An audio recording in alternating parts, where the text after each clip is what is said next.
Welcome to Pest Control Millionaire episode number 20. We have a great guest. He's from Springfield, Missouri. He owns 417 Pest Control, and he actually has a podcast called Pest Control Entrepreneur. And it's Jacob Ingledue. Did I say that right? You said it right. Cool. You can call me Jake. You can call me whatever you'd like. Just don't call me late for dinner. We'll do that. How long have you been doing the podcast for the pest control side? It just launched Monday. Yeah. I must have saw that on your when I searched your name on Facebook. I think that's the first thing that popped up. Oh, cool. That's good. What made you want to do that? I already have a podcast. I've got a pest control business. I've got a lawn mowing business. I've got real estate. And I'm just like, I wanted to get into the content space, but I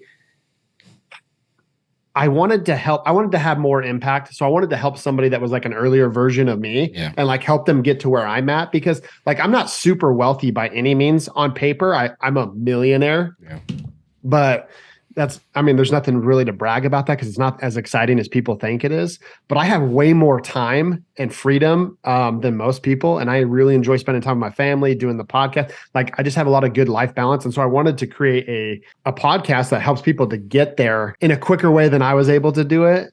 That's kind of why I started it, dude. Yeah, same here. Just a cheat code for everyone else. Yeah, exactly. Yeah. I was talking to a couple of my guys yesterday, and I said, I wish I was 23 years old again to get the advice that I'm giving you, because I literally just saved you 10 years of your life. Yeah, seriously. If I knew what I know now, dude. Yeah. We'll probably always say that. We'll always say that. Yeah, I think everyone says that no matter when they start. How long have you been in the pest control industry for? 2015, 16. Nice. I think 2016, something like that. What came first, lawn care or pest control? Pest control. Really? Yeah. Pest control came first. Yeah. Yeah. So what happened is long story short, I was in the military, did one tour over in Afghanistan, got out of the service, went on a church mission, 2-year church mission. Then basically after that, started working for a pest control company because I moved back to the area that I served a church mission because I met my wife, and I came back, and on my mission, I met a guy that was making really good money that owned a pest control business.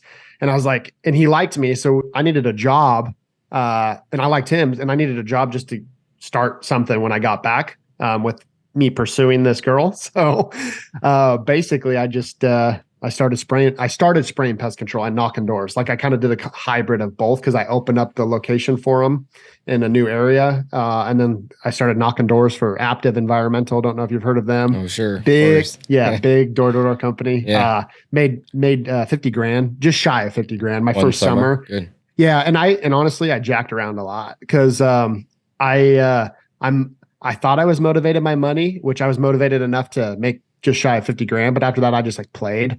I wish I would have pushed a little harder, but yeah, I made good money, and I was like, holy cow, man, I think I can start a pest control business. I think I can do this, because every door-to-door salesman thinks, hey, if I can sell it, I could do this. And so that's kind of how it started. Yeah. So like you started knocking doors for Aptive. You did that for a summer, 1 summer or 2 summers? I did it for a few summers. Yeah. So the first company I worked with was called Midwest Pest Control. Great owners. They ended up, I think, selling out and started another company, but they were great guys. But I was spraying for them and knocking doors. So I did a combination of both spraying and knocking doors. And I think that first summer I only sold like somewhere between 60 and 70 accounts, but that's because I didn't put any effort on it. I didn't have any training, or anything like that. I just was like, oh dude, I'm just here to spray. Like that was my main focus, just to spray. So when they went over to Aptive, you got way more training. What's that? When you went over to Aptive, I'm assuming you got way more training on the sales side. Oh, for sure. For sure. I think they do a fantastic job with their sales program. I know some people have good things to say about them. Some people have terrible things to say about them. As far as their sales program, I think they've got a very good sales program. You should make all this part of the show. We are, I thought. You never said, hey, this is who I'm talking to? We just started talking. Introduce the guest. We just started talking. I got the gift of gab, man. So I'll just start talking. We'll just edit this, but we can always just do an intro. Yeah, this is episode 20. Episode 20. Yeah. We just started chatting. I didn't know we were waiting, but usually we just do an introduction like normal. You're good, man. Dude, we just hit it off. Do you want to do it at the end and just edit it and put it to the beginning? Sure, yeah, why not? We're already 10 minutes in now. Yeah, that's fine. So then you went and worked for a couple different pest control companies. You were a hybrid guy, which is hard to find. Like those guys who can sell and service at the same time. Yeah, super talented guys. I wouldn't say I was taught how to service well. I was like pray and spray, like 50-gallon power sprayer, loaded up with some chemical, and just pray and spray. Just send it. So I had to learn a lot about the service side of stuff because I had no experience, and I still, honestly, to this day, I don't know that much. My technicians, my lead technician, and my service manager they probably know more about pest control than I do now. Same here. How many techs you got? Well, so my company's super small. Yeah. We only have 3 technicians. Oh, no, sorry, 2 technicians. We don't have the one anymore. Just 2 technicians and 2 office staff. Nice. Yeah, so we're super small, super mobile. That's really cool. And then you said you started a lawn care company afterwards. Usually it's the opposite. Yeah. Well, so this is what happened is I started my pest control business, and I really focused on systems really from the get-go. And so I created systems to where it freed me up to where I had a lot more time because my pest control business pretty much runs itself day to day. Yeah. So then I have entrepreneurial ADD. So then I'm like, oh, what about real estate? Because I've always been interested in real estate. So then I started getting into real estate, bought a bunch of properties and doing that. And then I was like, oh, well, what about a lawn care business? Because that's not that complicated. So then I started that last year, brought some 2 young guys on, and I gave them equity in the company, and they're just go-getters, and they're pretty much running that themselves. I'm just more of like a mentor to them. So that's been awesome.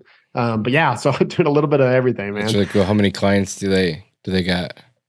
I think they're right about, if I remember correctly, around 50 or 60 clients, because we started late last year. So this just started last year. We started late last year. We were late to the season, and they still did pretty good. Like I think we grossed, which is pretty good we started late. I think we grossed, we netted. I think it was around 18 grand. Nice. So not too bad. No, that's cool. Like we have I remember we were talking on Facebook, and we have the total opposite story. Yeah. Where I owned a lawn care company for the last 12 years, ended up selling like 2 years ago, transitioning to fertilization, weed control, and pest control only. That's awesome. And then you've knocked doors before. We had never knocked doors before. And then we started knocking doors, and you stopped knocking doors.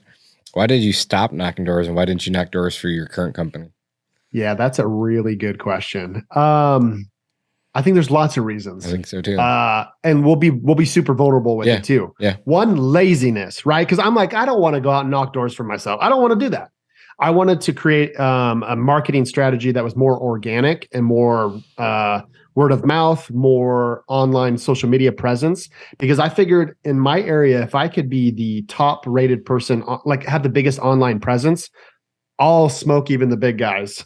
So that was like my main focus instead of doing door-to-door sales. And I didn't want to get into the, I've just noticed, and I'm not saying this is true for all companies, but I have noticed a lot of door-to-door companies, the quality of their service goes downhill because they become a sales company and they're just focusing on volume. I knew I did not want that. I wanted to maintain quality because I actually wanted to provide a phenomenal customer service experience to where they were like, wow. So that's why I didn't knock doors, because of laziness, because it costs a lot to pay somebody, especially if they know door-to-door sales, because then all of a sudden their price just went up.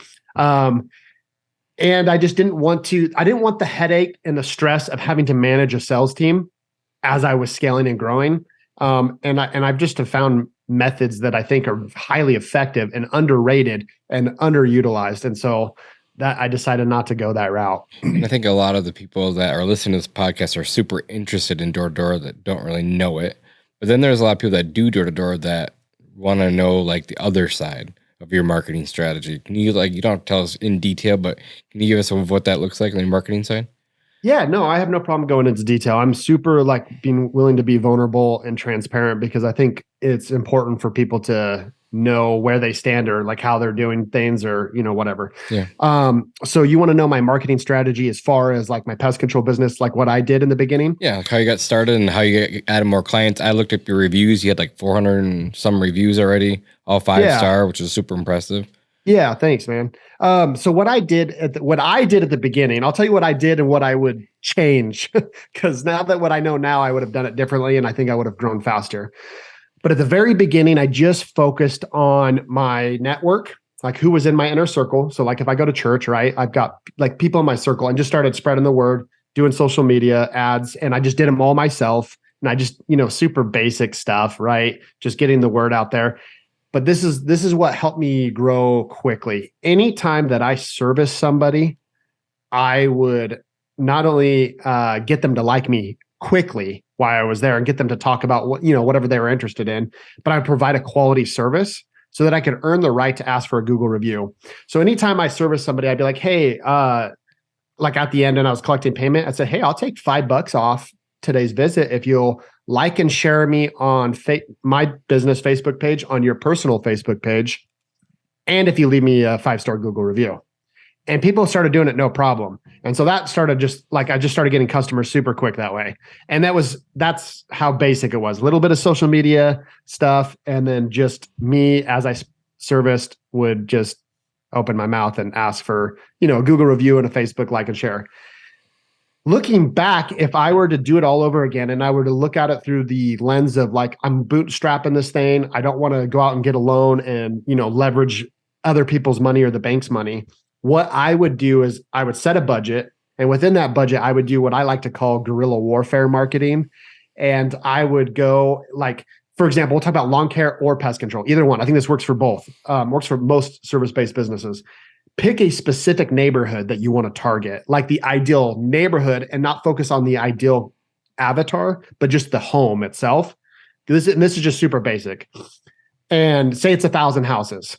Target those 1,000 houses by making door hangers and going through that whole neighborhood, putting door hangers up, getting just a few yard signs, like maybe 10, 20, put them up all around the neighborhood, like up on the telephone poles, blah, blah, blah, blah. Do a direct mail marketing campaign to where I'd send postcards or flyers or whatever specifically to those addresses.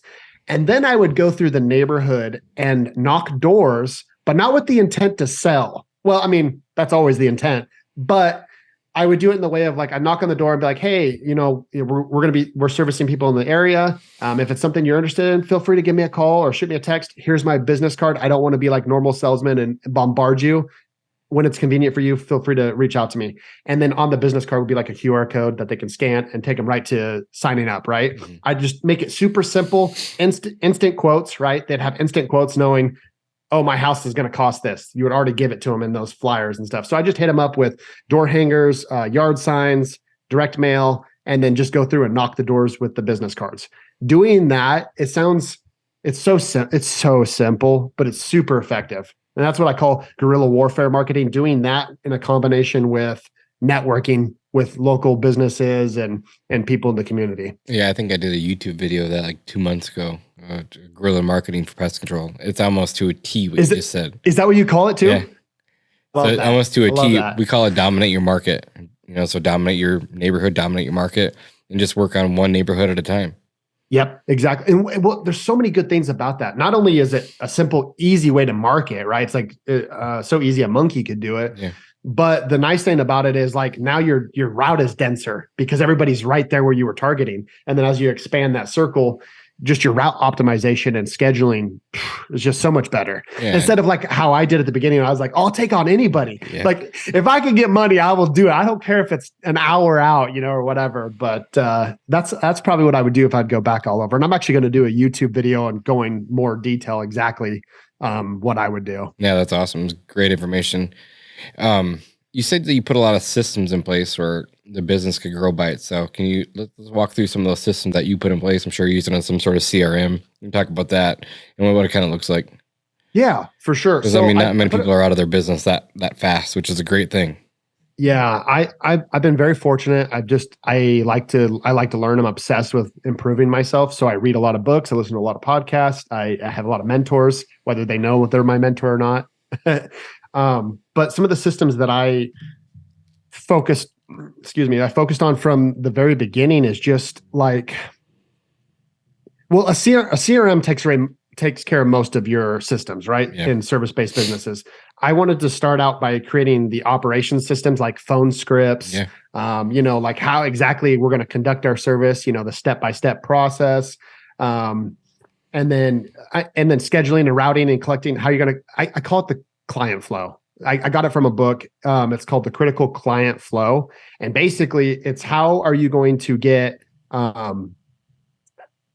have an outline on it here because I can't remember it all. So it's basically how are you going to get people's attention? How are you going to get them to get engage with you, right? With your ads or whatever. How are you going to sell them? And then how are you going to collect money from them? How are you going to onboard that customer? Which again, your CRM takes care of most of that. And then how are you going to deliver your product or service to that client? And then having that as a detailed step-by-step. And then the last one would be like, well, how am I going to get repeat business? And basically it's just doing the same thing over again. Because if it already worked, why would you stop doing it? Agreed. So you just created a bunch of standard or SOPs for every, for the office, for the field staff, or anything. So that way you could just say, hey, here's the system, how we do it, train them on the system, and you could kind of just walk away. Yeah. And I just tried to keep it super simple because like you can go down a rabbit hole with systems and get so micro. I think that most people just need to keep it simple and just you're already doing the thing. Most business owners, if you've started a business, you're already doing your system or your process. So just document it. And so one thing that I learned very quickly is like, if I want to document something, if I'm already doing it, then if like, for example, if I'm doing something on the CRM in the office and I'm already doing it, well, then I'm going to hop on Zoom. I'm going to record me doing it, walking through it. And now I just created a video SOP. Now, if I'm too lazy to do the checklist of that SOP, because some people need a checklist, then I'll just send it over to a virtual assistant in the Philippines, like off of Fiverr, Upwork, and say, hey, man, will you take this video and do screenshots with arrows pointing where to go with a checklist step-by-step on what to do? So then I have the video SOP. So then when I hire somebody, if they're like, hey, how do you do, whatever? I'm like, have you checked the Google Drive? Like, have you looked at the video SOP and, right. type of thing. So it's just creating systems, like step-by-step processes so that a monkey could do the job. Agreed. That's the way I look at it. Yeah. And you said that you have 2 girls in the office full time? I have 2 staff. Yeah. 1 male, 1 female. Mm-hmm. Nice. And they're just answering calls, scheduling.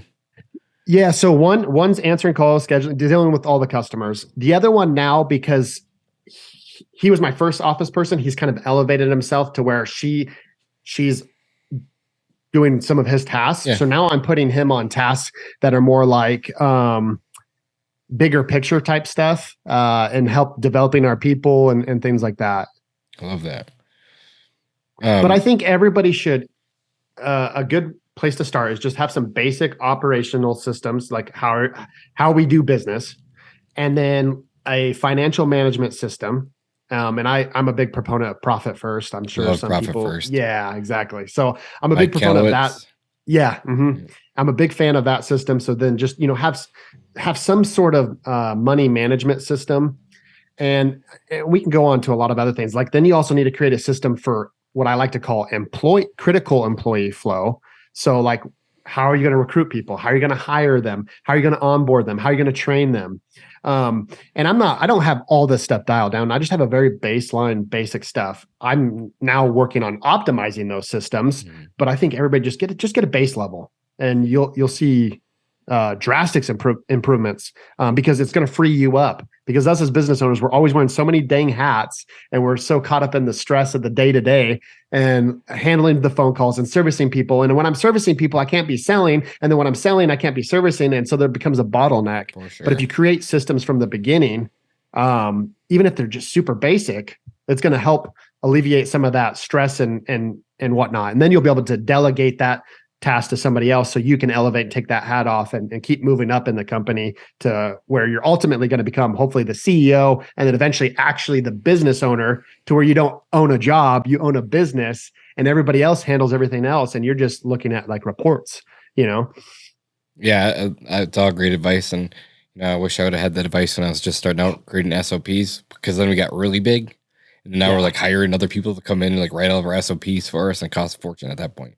Yeah, and it creates a bigger bottleneck because once you get bigger, it's like it's harder to implement the systems, especially with employees because the people are resistant to change. So then it's like, can't teach an old dog new tricks, right? Yeah, exactly. Yeah. Yeah, just train out the system. But yeah, so I agree with you. Like, just it's super easy. When you're first starting out, just take what's in your head, write it down, create a system, like you said. Cool, make a quick quick video, send it out to the Philippines, have them just write it up for you. No, it's all great information. I love it. You said you had. You said you had. No, you're good. You said you had some mentors, but you said they might not even know that they mentor you. Yeah. Who are the people that you follow mostly? On like social media? Yeah. Oh, dude, my idol right now is Alex Hermosi, man. Dude, that guy, if people can, he says stuff so simply, but it's so deep and so profound that if you like sit there and just like sit on it for a little bit, he's got some gold nuggets, man. So I'm a big fan of Alex Hermosi right now, but there's a lot of other people too, for sure. Yeah, because I follow Patrick Bet-David super close. Yeah. And he doesn't know he's mentoring me, but I consume all his content. Yeah. So I'm the same way. I'm weird, dude. I'm like, I don't know if I'm weird, but like on TikTok, if you were to look at my TikTok, dude, like everything's just business. Everything's business or self-improvement. Like, it's not, that's my entertainment. Yeah. And we have a TikTok. We have 2 TikToks. We have the Pest Control Millionaire. Then we have our Turf Badger one that's millions and millions of views, which is the craziest thing ever. That is crazy. I'll give Dalton a pat on the back for that. He's really good. Yeah. Thank you. And he's crushing it. Like we put up videos. I have 2.5 million views, 1 million views. Put out one like 2 days ago. It's like 350,000 reviews. It's wild. That's awesome. But I don't even have TikTok. Like I have TikTok enough to where I look at it, and Dalton just comes on here and says, "Hey, we're gonna do this, this, this, this, and this," and I just create content and he uploads it all. Yeah. So yeah, awesome. TikTok's fun. It's a wide reach of people. It's pretty wild. I think that business owners, I think technology and times are shifting, and I think that if you want to become a bigger business, I think you need to target the younger generations, because the baby boomers are going to be dying off soon, and the younger generations are more tech savvy, and so if you can create ways to target them in a way that's convenient to them through their social media outlets or whatever, I think it'd be really beneficial. The thing that I didn't realize that it was going to do for us is actually recruiting. Every young kid thinks their TikTok is the coolest thing in the world. Yeah. And they just want to be part of it, which is, I never would have ever thought of it that way, but that's what it's almost turned into fully. It's so awesome. Great. And then, so we just, like I said, we started shooting TikToks like what, 7-8 months ago, something like that. I want to say. Like June, I think. Yeah, June.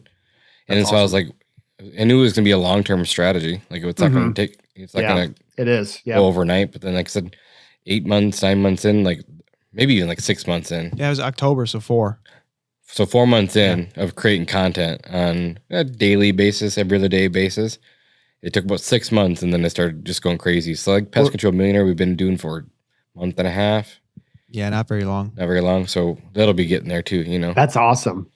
Dude, I think people should use it more often. I've got a buddy, he started a mobile detailing business, and he's just a solo operator, but he does TikTok videos like almost daily, and it's landed him some big clients. So when he was traveling with his family to go see some of his family in Utah, he had people with like really nice fancy cars like hit him up, and he went and serviced their cars while he was out in Utah on vacation and stuff. Yeah, that's crazy. So cool. I was out in Pest World, and it's the first time it happened.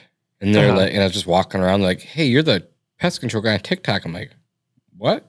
Like, "Yeah, you're the TikTok guy." I'm like, "Huh." I was like, "I didn't know that." Yeah. And now I hear it all the time. But that was the first time I heard it. Like, it's kind of weird still. Well, that's how I found you. I mean, I saw a video, and I don't even remember how I saw it, but I saw a video of you guys talking, and you were talking with another guy and talking about mowers and how don't overcomplicate it. You just need a mower to cut the grass. And I was like, yes, amen. Yeah. And to be honest with you, I had some really good coaches. So I don't know if you ever heard of Service Autopilot before. It's a CRM for. Oh, yes, I have. Yes, I have. Yeah. So the creator of that, Jonathan Potoshanek, has been my mentor for the last 6-7 years. Oh, wow. Like that. So I've had really, really good mentors. So that's how I scaled the business so fast. The first 8 years was just a struggle. And then I met someone like showed me the way, and it took off like crazy after that. So most of my success I have to give it to him. So everything that you hear me say, it's pretty much regurgitated over everything that I've learned over the years, Dude, we're all just a compilation of everything we've been taught by our parents, society, the school system, and the books and content we consume, So yeah. What podcast do you follow closely? Right now, my favorite podcast is probably Ed Milet. I love Ed Milet, man. Yeah. I just if I could have a podcast like him, I'd be very happy. Yeah. You've read his new book, The Power of One More? Yes. Yep. One More. Power of One More. Yeah. Yep. I've read it. Yeah. I love Ed Milet, man. Right. I love his message. I love the way he conducts himself. Yeah. They just started a new coaching group too. Well, not new, but like in the past couple of years, him and Andy Frisella. Yeah. I love Andy Frisella. They have a coaching group too. That looks really cool. One of my friends is in it. He really likes it. I think it'd be cool to go to one of their conferences. I think that's probably the coolest part. Just saying, hey, like you're hanging out with these guys. Yeah. It doesn't matter what you learn. You're just going to say, post some pictures. You know what I love about Ed Milet too is like, and this is like kind of like starting to become like my best kept secret that most men don't know. And I learned it from Ed Milet. Dude, women entrepreneurs are way better than men, dude. They're so good. You can learn so much from them. So I literally will read books from these women entrepreneurs, and I'm just like, oh man, how come the guys in the space aren't talking about this? Dude, women are good, dude. Women are really good at business. And my COO is a girl. She's a female, young. She's absolute rock star. Yeah. Super excited about her. She actually starts on the 27th. That's awesome. So we're super excited to bring her on. It'd be a big win for us. It's a girl, for one. It's in pest control. She knows pest control. She knows all the operation side. Because you brought up a good point earlier. You said that door-to-door sales companies turn into a sales force and not so much operation side. And I didn't want to be that. And even though I didn't want to be, doesn't mean that we didn't. We were selling so fast that maybe the quality wasn't the greatest. So I didn't want to lose all my clients at the back end. So I said, I need to hire someone who's really, really good, really, really knows the operation side, bring her in to make sure that we're not losing clients at the back end. So that's what we're bringing her on for. For sure. I didn't want to do that because I didn't want to have to keep up with the constant volume, because if you play it, to me, it seems like if you play that game, you're constantly having to sell to keep up because you're losing so many clients because your quality is not good. Agreed. And I've seen that even with real estate. Like I was doing too much at one time, so much volume that I'm like, it's too much. It's too much, in my opinion. Yeah. But then we found a really good balance last year. So that was like your second year ever doing door to door, but not at a big scale, you know? So we started to get really good. And so our retention rate was a lot lower than the year before, but we were just trying to figure it out. We had no clue. I didn't work in Aptive. No one taught me how to do it. We just started getting really good at it. Yeah. But now it's like, I could see like it brings a lot of good, but that also brings a lot of the bad stuff too, Yeah. So I think if anybody's going to start a company, they just need to figure out what works best for them. And that's kind of like my message with my podcast and stuff is like, look, my message is that through pest control entrepreneurship, you can obtain financial freedom, life balance, and fulfillment, and live the life that you truly want. Don't play the game of like trying to keep up with everybody else or doing what everybody else is doing. Like live your best life, because dude, you'll just be happier. Like I can tell you how many times I have allowed somebody else's vision to impede on mine, and I've gotten caught up playing their game when I'm like, and it didn't bring me fulfillment or joy because I was following somebody else's vision instead of my own. It's great information. What is your podcast called? So I've got two. I've got the Pest Control Entrepreneur Podcast. Everyone go follow that quick. We just hit 119 awesome. In the US. So that's cool. We're trying to get to top 50. And then I've got the Growth Circle Podcast, which is more of just like whatever I want to talk about. It's all entrepreneurship related, heavy real estate related. But yeah. Yeah, so everyone should just go like and follow that right now. Like it's really sweet what you're trying to do over there. And then you just mentioned, and I see all the books behind. It looks like the 4 Work Week. I can't really tell, just because they're kind of blurred out. I've got a lot of books. Yeah. With give me some top books that you like. Man, that depends. I think it depends on what your goals are. Yeah. So I'll just share with someone that I like. Absolutely. Slight Edge, The Compound Effect, Atomic Habits. I like those ones for more like personal stuff, but they work for business too. But then my top business books, I would have to say, probably Traction, Profit First, $100 Million Offers, How to Win Friends and Influence People. Those are probably my top. Yeah, Traction is a really good book. We follow EOS in our company. That's awesome. I just got done reading How to Be a Great Boss. That's another part of the Traction series. I haven't read that one. Really good. It just kind of tells you, like, it goes through like all the leadership stuff, like, and how to make sure that you guys have scorecards and meeting polls and just things like that. It goes over Traction, but at a different level, just like the boss level. So it's really cool.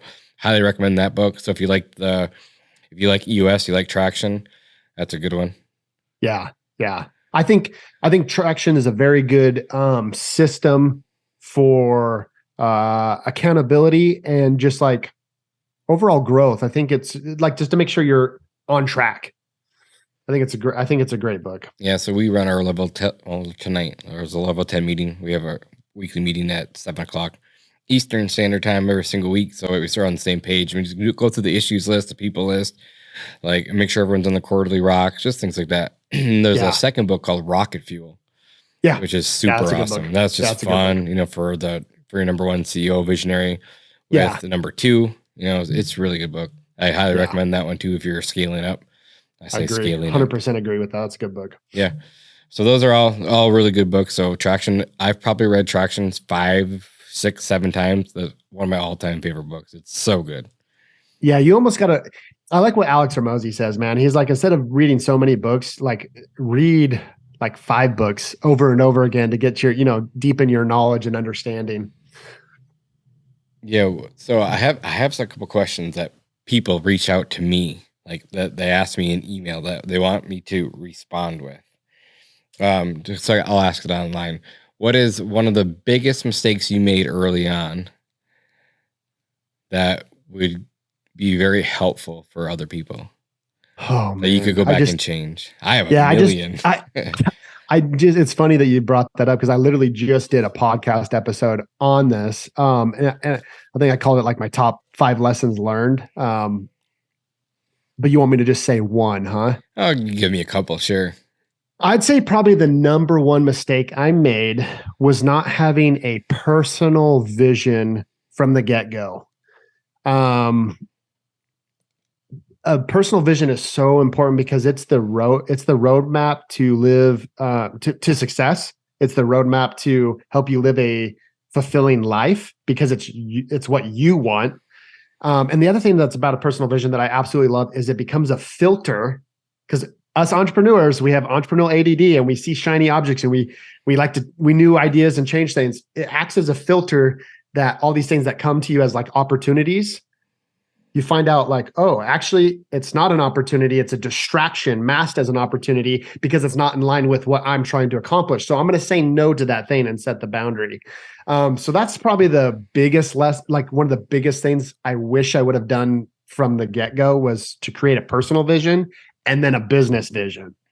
I can agree with that 100% because I'm super ADD. I have that entrepreneurial ADD, and I've done so many things in the past 10 years, tried so many things, I've failed at so many things. Yep. But then the things that I did do well, like I know myself, I know my Colby score now, I know my watch out. It's like, okay, that looks really cool. It sounds fun. Let's just hold off on that for now. Yeah. In 5 years, if I still want to come back to it, cool, but just focus on what you're doing. I have to give myself a rule. If I think something's cool, instead of taking action, I have to sit on it for at least 24 hours. Cause I'm like one of those people, as soon as I get the idea, I'm like, yeah, let's go. Like I just start taking action. Yeah. And it's terrible. And then your people don't like you because they're like, man, my boss is all over the place. There's no structure. I don't know what his expectations are. And that's probably the second thing I'd probably say is like creating systems and laying out expectations for every role in the company and just setting those boundaries and expectations, because I can't tell you how many how much stress I've had because I expected something to be done a certain way, but they had no idea. And so I'm pissed off. They're pissed off because they're confused. They don't know what they're supposed to be doing because I haven't laid out the expectations. Yeah. And I would say that's my number one is not having a company scorecard and not having an individual scorecard for every single person in the company. Yeah. So they can know if they are doing good or doing bad on a daily level. Yeah, I 100% agree with that. And I can't even say I've been the best at that. Like I've literally like at the beginning, what I did for like my pest control company, the only metric I cared about for my technicians was get a Google review. Okay. And that's it. Just kept it super simple and it worked and it's worked. Yeah. But now like, I'm like, okay, I've read Traction multiple times. I believe in the system. I'm like, okay, now it's probably time for me to start implementing the scorecards and stuff. So I'm actually just now starting to implement that in my company. Yeah. And I wish I would have done that sooner too. Because like all of our sales guys, inside sales, outside sales, our operation guys, even the girls answering the phones, like they all need to know what a great day in the life of a CSR looks like. Yeah. Same with the office manager, same with the operations manager, same thing with, every single person in the company needs to build a scorecard. If you need help with building scorecards, reach out to me. I can help you build a scorecard. This is what we do, I have a CFO that's on full time. He built out all of our metrics that we do on a daily basis. I have my COO who's coming on board to oversee all the metrics, so I don't have to do it anymore. So yeah, it's a huge win. Yeah, I feel like you're in such a good space because I'm assuming you're the visionary, right? So it allows you to, if you have all those in place and those people, the expectations laid out, the systems in place, and the right people on the right seat on the bus, then you get to do what you're best at. And that is to create, to creatively problem solve and to kind of steer the ship in the direction, the right direction, Yeah, and get everyone rowing in the same direction. It's way easier. Yeah. Yeah, we go over vision almost every single day in our morning meetings. We talk about the vision, what the company, what it's going to look like in 3 years, what it's going to look like in 5 years, what it's going to look like in 10 years. I love that. They see the vision. And I feel like that if I had to give myself any credit for anything, I feel like I've done a really good job of having a personal vision and a business vision for at least the last 5 or 6 years. Maybe not from day one, but since we started back over, 100%. Yeah, that's awesome, dude. That's something I have, dude. I wish I would have done that sooner. I wish I would have done it sooner, man. That's probably the biggest thing. If I could share with your listeners is, dude, have a personal vision, have a business vision. And when I say business vision, like traction to me, it's like a vision with your mission and like your game plan, right? That's the business vision. Yeah. And then just rock and roll, Yeah. Yeah. Like I said, I just, it's probably something that I learned and then read the books. And then when I started back over, I knew from day one what I had to do. Yeah. And I learned from all my mistakes in the past, knew what I didn't want to do over again. And so it's been a big thing. How about company culture? What's the culture like inside your company? Oh, I'm glad you asked that because I get pretty passionate about this. Cool. So I implemented a system in my business called 2 Second Lean. And if anybody's familiar with 2 Second Lean, it's kind of like Six Sigma, but Six Sigma is more like just people become cogs, and you don't care about people, you just care about output and production. 2 Second Lean it's a culture to where it empowers people to become problem solvers on a daily basis, so that they are correcting fires or mishaps and stuff on their own without having to come to you as the business owner or even the office manager or branch manager or whatever, and saying, hey, what should I do here? What should I do here? It creates a culture of them becoming problem solvers. So every morning, this is what we do. Every day we have a morning meeting. This is kind of the structure, how it looks. So from 7:30 in the morning to 8 in the morning, we do what we call 3S time, which stands for sweep, sort, and then standardize. So what sweep stands for is like, clean the area, look for problems, look for threats, or find something that bugs you. So like as an employee, if I was a technician, fix what bugs you. That's, if I could sum it up in a phrase, it'd be fix what bugs you. So it's clean the area, sweep the area. Sort means like every little micro detail matters. So if you use, let's say, whatever product you use, and it's at the shelf level right here at your like chest level, it's easier to grab. But if it's up high or super down low, then there's a lot of movement and waste from you moving and grabbing that. So you want to sort things in a systematic way to where the most used stuff is closest to you and the least used stuff is further away from you. So even in your trucks, if you're pest control, right, you pull it out and you got all your equipment there, whatever you use most should be up towards you and stuff further away. So sweep, sort, and then standardize, which is basically just standardize it, make it an SOP. Yeah. And so that's what we do is I empower from 7:30 to 8. My guys are empowered to fix what bugs them. If something is uncomfortable or can make your job easier or faster or more efficient, fix it. Just fix it. I don't care. Yeah. I empower them to do that. I even give them a set up budget monthly that they can just go swipe the card for stuff. I don't care. Fix what bugs you, because it's just going to overall in the long run, if you focus on the little micro details, you'll have significant gains. So for example, this is kind of how why I implemented 2-second lean. I have a very good friend, and I'm actually going to have him on my podcast. His name's Hugh Carnahan. He's known as the Hillbilly Millionaire. And he, in a 5-minute conversation, this is how it went. He said, hey, when you go up to a customer's house, how do you pull your vehicles in? I'm like, oh, we just pull up to the side of the house, which is pretty standard in most service-based industries. Just pull up to the side of the house. We, get out and do our thing. He said, well, how many feet is it from your truck to the house? I said, I don't know. It's probably about 15 yards. He's like, how many times do you do that? And I'm like, I don't know, three times maybe on average. And so anyways, long story short, we started calculating how much money I was losing by parking on the street. So now my guy's back in because we're that much closer to the house to be able to spray the inside and the outside. And those small little details add up and they matter, because if everything in a business is waste if it's not providing value to what the customer paid for. So everything is waste except for physically spraying pest control on a house. Everything else is waste. So if you can figure out how to cut the waste down, your margins will be a lot bigger. So here's another example of something we did. If anybody's familiar with pest control industry, B&Gs are like the holy grail of handheld sprayers. But you freaking have to bend over to pump it every so often, right? Well, that doesn't add value to the customer. They're not paying for you to pump the B&G. They're paying for you to spray the house. So what we did is we found a battery-powered pressurized handheld sprayer that we don't have to pump anymore, but we found out that the wand sucked. Well, my guys, they were empowered to make changes, so they swapped the wand out for a B&G wand. So now we've got a really good B&G wand on this pressurized handheld sprayer, and now we don't have to stop ever to pump it up. And just that little details just adds more to our bottom line. So that's the kind of stuff we're doing, is this 2-second lean stuff where you're taking stuff and going so micro with it. It's just creating efficiencies is what it is. Yeah, that's great. All great information. Do you get pay your guys on like commission base, or are they hourly?